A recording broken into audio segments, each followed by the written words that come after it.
Shalom bien-aimés, je vous bénis tous dans le nom merveilleux de notre Seigneur Jésus-Christ. Aujourd'hui, nous venons pour répondre aussi à une question.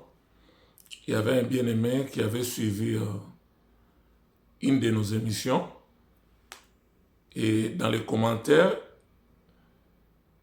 il avait béni Dieu d'abord pour l'émission qu'il avait suivie et il avait profité aussi pour poser sa question. Et la question concernait l'offrande de Caïn. Il voulait savoir pourquoi Dieu avait rejeté l'offrande de Caïn. Pourtant, ce n'est pas Dieu qui avait demandé à Caïn et à Abel de lui offrir l'offrande. Mais c'est venu d'eux-mêmes. Donc pour lui, c'était comme un signe de la bonté, de l'amour qu'ils avaient pour offrir à Dieu. Mais ils n'avaient pas compris la raison fondamentale du rejet de l'offrande de Caïn. Alors, sans plus tarder, nous allons prendre les textes. Nous sommes dans Genèse, au chapitre 4. Je vais lire le premier verset jusqu'au verset 8. La Bible dit, Adam connut Ève, sa femme, elle conçut et enfanta Caïn, et elle dit, j'ai formé un homme avec l'aide de l'Éternel. Elle enfanta encore son frère Abel, et Abel fit berger, et Caïn fit laboureur. Au bout de quelque temps, Caïn fit à l'Éternel une offrande des fruits de la terre. Notez bien le fruit de la terre. Et Abel, de son côté, en fit une des premiers-nés. Donc, dans son troupeau, il n'a pas pris n'importe quel animal, mais il a pris une des premiers-nés. C'est significatif.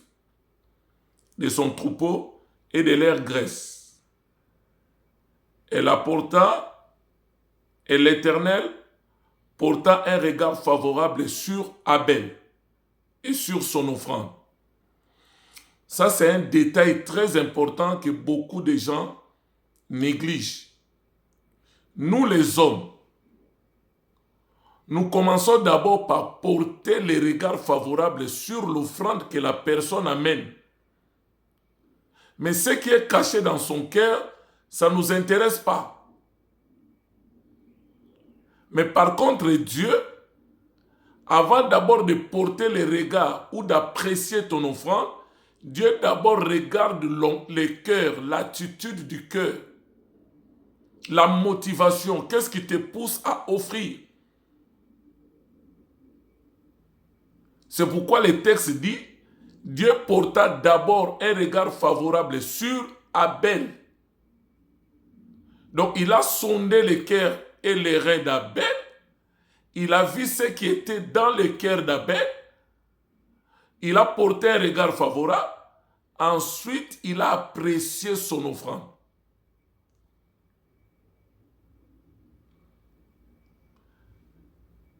Je reprends. L'Éternel porta un regard favorable d'abord sur la personne d'Abel et ensuite sur son offrande. Mais il ne porta pas un regard favorable sur Caïn. L'Éternel, il est celui qui sonde le cœur et les reins. Donc, il a sondé le cœur d'Abel. Il a trouvé qu'il y avait quelque chose qui n'allait pas dans son cœur. Automatiquement, si dans ton cœur, il y a quelque chose qui ne va pas, même l'offrande que tu offres n'ira pas. Mais ce qui est le contraire des hommes,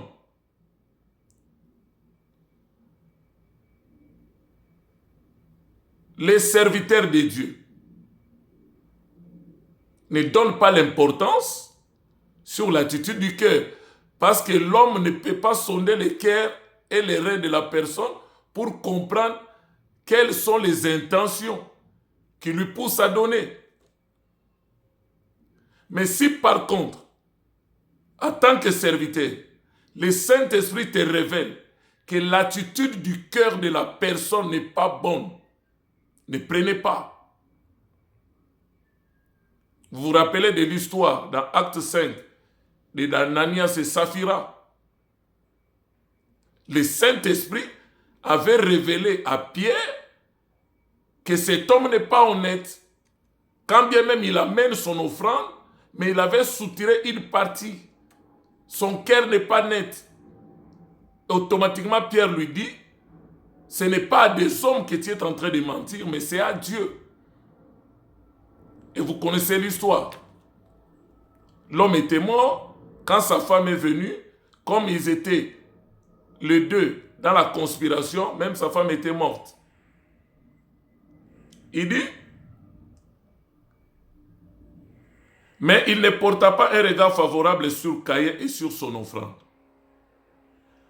Caïn fut très irrité et son visage fut abattu. L'Éternel dit à Caïn, pourquoi es-tu irrité? Pourquoi ton visage est-il abattu? Certainement, si tu agis bien, tu relèveras ton visage. Et si tu agis mal, le péché se couche à la porte, c'est-à-dire à la porte de ton cœur. Et ses désirs se portent vers toi. Mais toi, domine sur lui. Dieu lui donne même la parole. Il dit, domine sur le péché qui visite ton cœur en ce moment. Cependant, Caïn adressa la parole à son frère Abel, mais comme ils étaient dans les champs, Caïn se jeta sur son frère et le tua. Donc, logiquement, Caïn ne devrait pas se fâcher contre son frère. Parce que ce n'est pas son frère qui agrée les sacrifices. C'est Dieu qui agrée les sacrifices. Mais lui, par méchanceté, il s'est jeté contre son frère. Et Dieu lui a prévenu. Parce que c'est Dieu qui agrée les offrandes. C'est Dieu qui agrée les sacrifices des gens. Ce n'est pas les hommes. Il ne devrait pas s'apprendre à son frère, mais il devait s'apprendre à Dieu qui avait rejeté son offrande. Mais lui, par méchanceté, comme son cœur n'était pas bon, comme il était méchant, il s'apprend à son frère et il finit par le tuer. Maintenant, il y a des raisons que nous pouvons évoquer. Par exemple, moi quand je parle de cette histoire, je parle de la raison profonde qui a fait que Dieu agrée l'offrande d'Abel. Mais quand nous parcourons un peu l'histoire, c'est comme un autre peut dire les raisons profondes. Il peut évoquer plusieurs raisons. Et parmi les raisons qu'ils peuvent évoquer, je ne suis pas contre ça. Caïn a apporté les fruits de la terre. Or, si nous retournons dans Genèse, au chapitre 3, quand l'homme a péché, l'Éternel, quand il est arrivé à l'homme, il dit, puisque tu as écouté la voix de ta femme, le sol est maudit à cause de toi l'homme. Tu vas s'aimer, la terre te donnera des ronces et des épines. C'est à la sueur de ton front que tu trouveras le pain tous les jours de ta vie, jusqu'à ce que tu retournes à la terre d'où tu as été pris. Donc, la terre était maudite. Maintenant, Caïn ramène à Dieu les produits qui sortent d'une terre maudite. Ça peut faire partie d'une des raisons aussi. Je ne suis pas contre ça. Mais la raison profonde qui a fait que Dieu rejette l'offrande de Caïn, nous le voyons dans Hébreux au chapitre 11. Je prends le texte. Vous pouvez noter le verset 1 jusqu'au verset 6, Hébreux 11. Écoute ce que dit la Bible. Or, la foi est une ferme assurance des choses qu'on espère, une démonstration de celles qu'on ne voit pas. Pour l'avoir possédée, les anciens ont obtenu un témoignage favorable. C'est par la foi que nous reconnaissons que le monde a été formé par la parole de Dieu, en sorte que ce qu'on voit n'a pas été fait de choses visibles. C'est par la foi que Abel offrit à Dieu, écoute bien, c'est par la foi que Abel offrit à Dieu un sacrifice. Quel sacrifice? Plus excellent que celui de Caïn.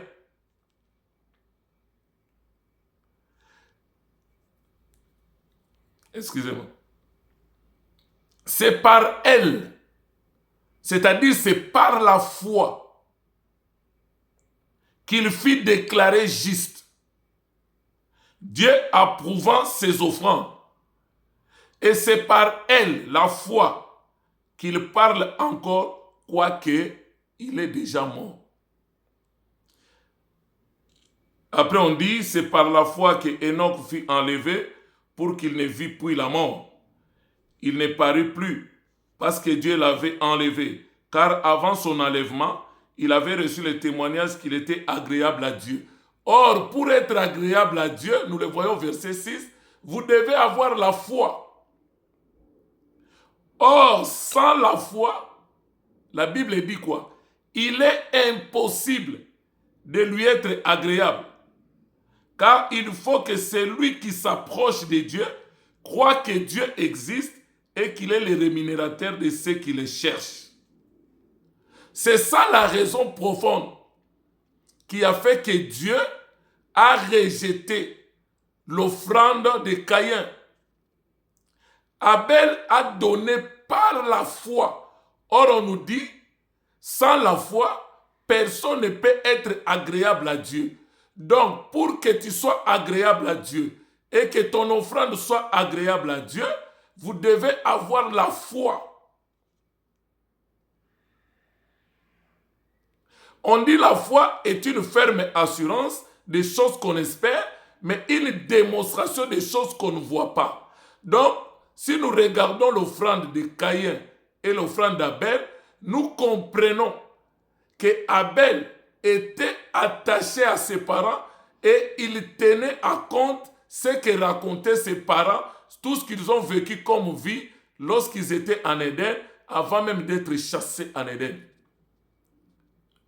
Cela nous ramène dans Genèse 3 au verset 21, où nous disons qu'il faut lire entre les lignes pour avoir la peau d'un animal et couvrir la nudité de l'homme, symbole de la justice. Il a fallu tuer l'animal. Or, celui qui a péché, c'était Adam et Ève. Mais l'animal qu'on a tué, c'est un animal innocent, un agneau innocent. Lui n'avait pas péché, mais Dieu lui a ôté la vie. Il a versé son sang, il a pris la peau de cet animal pour couvrir la nudité de l'homme. Donc nous voyons que ce sacrifice de Genèse chapitre 3, le verset 21, ça nous montre que le sacrifice que Dieu le Père devrait faire pour offrir son Fils à la croix, pour que quiconque croit en lui ait la vie éternelle. Jean 3, 16. Car Dieu a tant aimé le monde, il a donné son Fils. Il l'a sacrifié à la croix, afin que quiconque croit en lui, qu'il ait la vie éternelle. Celui qui a le Fils a la vie. Celui qui n'a pas le Fils n'a pas la vie. Maintenant, quand vous retournez dans Genèse 4, on dit Abel.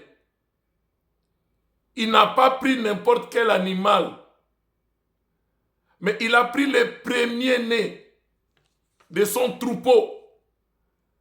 Or, quand nous prenons le premier-né, nous allons dans Colossiens, chapitre 1er, le verset 15 à 18.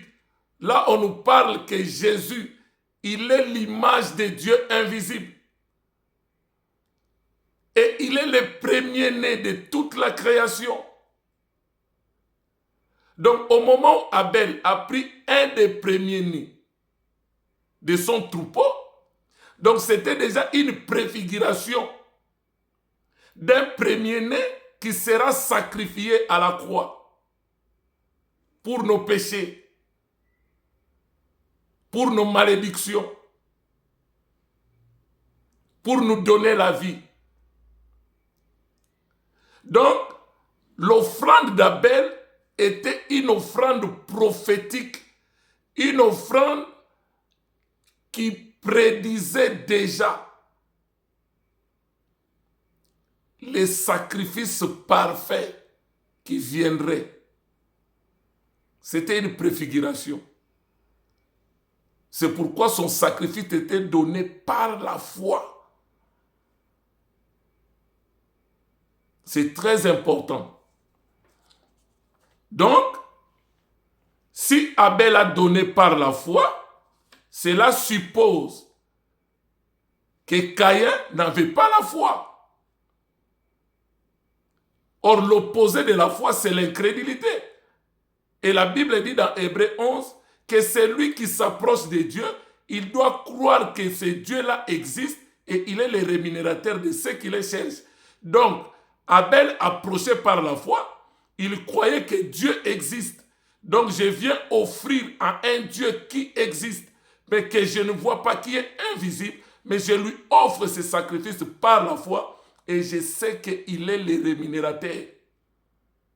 Parce que je lui cherche avec foi. Mais à Caïn s'approcher sans la foi, avec incrédulité. Maintenant, avant d'accepter l'offrande de Caïn, Dieu a d'abord porté un regard favorable sur la personne d'Abel.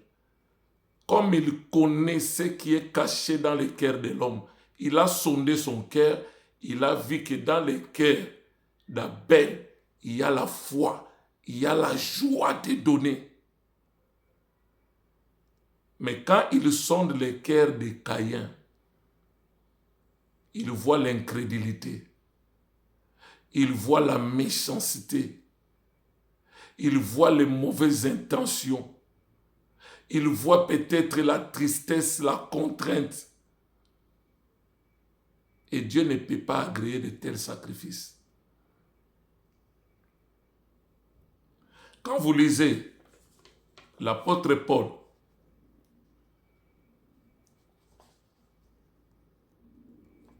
dans 2 Corinthiens 9, le verset 7, 2 Corinthiens chapitre 9, le verset 7, il dit quoi? Il dit que celui qui donne à Dieu, il doit donner comme il a résolu de donner dans son cœur. Sans tristesse, ni contrainte. Mais il doit donner avec joie. C'est ça le plus important. Parce qu'il y a beaucoup de gens, ils offrent à Dieu par contrainte. Parce que les pasteurs crient. Parce que les pasteurs insistent. Voilà pourquoi tellement les gens, ils n'ont plus le cœur pour donner à Dieu, pour offrir à Dieu. Et de l'autre côté, les pasteurs sont devenus stratèges. Ils commencent à monter des stratégies pour pousser les fidèles à donner. Non. Laissez les gens donner librement. Toi, enseigne la parole. Quand vous prenez Galates 6:6, qu'est-ce que dit la Bible? Que celui à qui l'on enseigne la parole de Dieu doit faire part de tous ses biens à celui qui l'enseigne.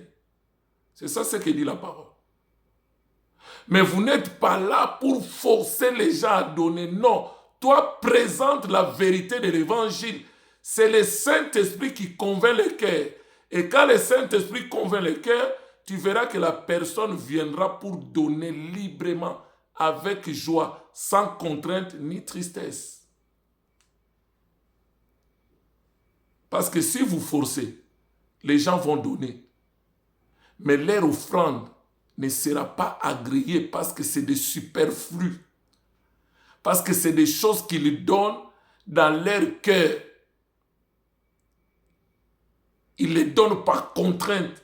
D'autres, ils les donnent par tristesse. Ils n'ont pas la joie de donner. Mais parce que vous les regardez, parce que vous les forcez, voilà pourquoi ils se sentent obligés de donner. Mais dans le cœur, ils ne veulent pas donner. Comme Dieu sonde les cœurs et les reins, il a vu que cette personne donne par contrainte.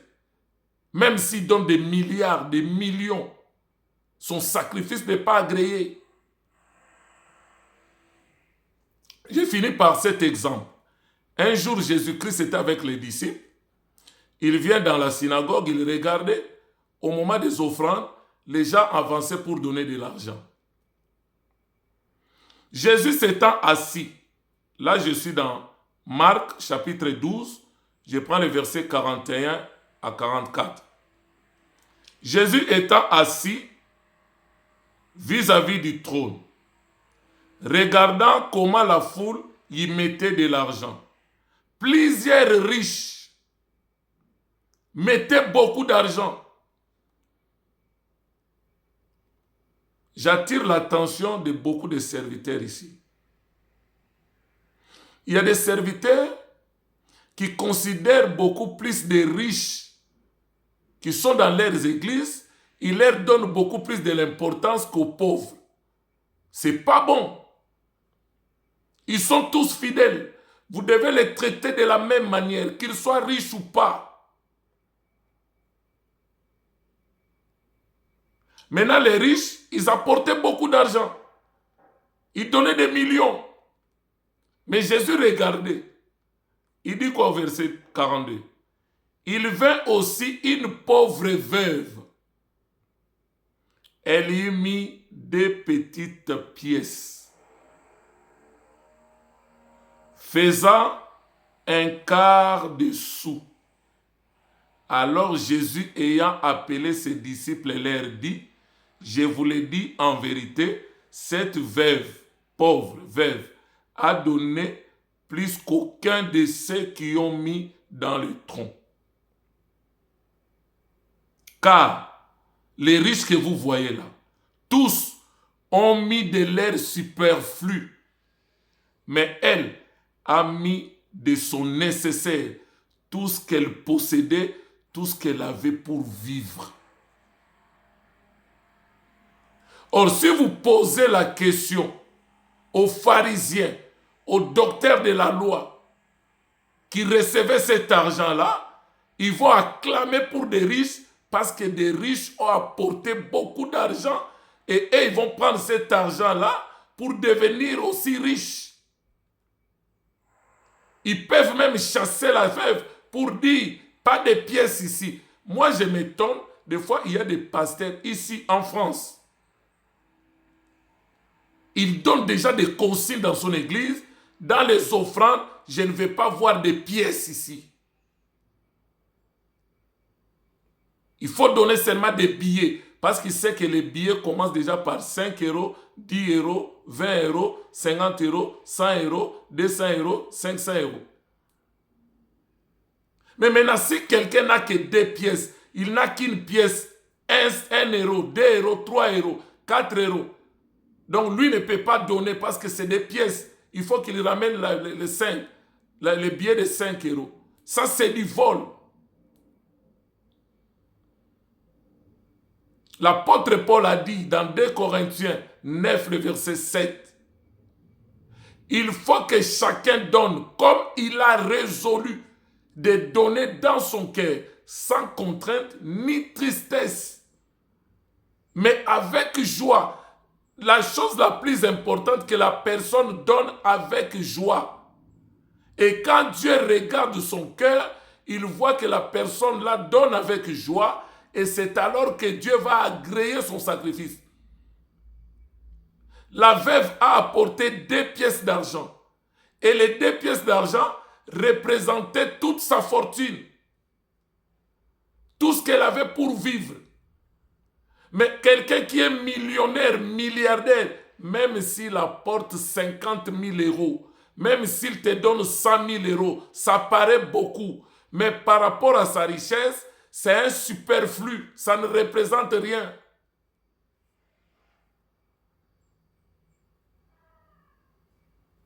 C'est là où David dit, j'aime bien offrir à mon Dieu un sacrifice qui me fait quelque part mal au cœur, mais je sais que je le fais parce que j'aime Dieu. Donc c'est-à-dire c'est quelque chose de plus important. Quelque chose qui a des prix, la valeur à mes yeux, je le donne à Dieu. Pas un superflu. La veuve a donné 2 pièces d'argent. C'est ce qu'elle avait pour vivre. Et Dieu a agréé les sacrifices, l'offrande de la veuve. Donc, mon bien-aimé, la raison fondamentale qui a fait que Dieu n'a pas agréé l'offrande de Caïn, parce que Caïn manquait la foi. Mais Abel, bien que son offrande était prophétique significative, mais ce qui a fait que Dieu agrée l'offrande d'Abel, c'est parce que Abel l'a donné par la foi. Et la Bible nous dit dans Hébreux 11, le verset 6, « Or, sans la foi, personne ne peut être agréable à Dieu. » Donc, pour être agréable à Dieu, vous devez avoir la foi véritable. Et quand vous offrez à Dieu, vous devez offrir par la foi, parce qu'il est le rémunérateur de ceux qui le cherchent. Donc, la signification de l'offrande d'Abel, on a dit un sacrifice plus excellent. Parce que c'était une préfiguration de la mort de Jésus-Christ, le sacrifice parfait qui viendrait. Mais il l'a fait par la foi. C'est quelqu'un qui écoutait ses parents. Quand nous avons péché, avant que Dieu nous chasse de l'Éden, pour avoir maintenant cette vie misérable que nous avons, Dieu avait fait un sacrifice. Il avait tué un animal innocent. Il a versé son sang et il a pris la peau de cet animal pour couvrir la nudité de moi, ton père, et de ta mère. Et après, il nous a mis hors de l'Éden.